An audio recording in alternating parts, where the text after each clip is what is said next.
back to Musashi and the company here, where are these being manufactured? Can you kind of tell us the plans for that? Sure. So the cells themselves are actually manufactured in the factory in Japan. They have been for several years. And that's a high volume automated facility, a big investment Musashi has made in that facility.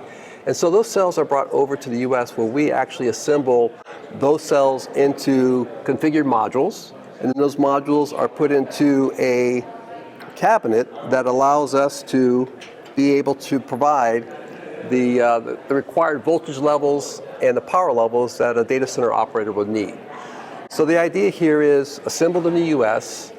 We have volume manufacturing in Japan, so we have already kind of gone over that curve of early adoption to basically volume manufacturing. So it allows us to kind of get our cost in line, which means that we can be competitive both on a initial purchase price, CapEx, for this type of technology, and then offer significant value in the life cycle cost, because over 15 years plus, there's no requirement for replacement.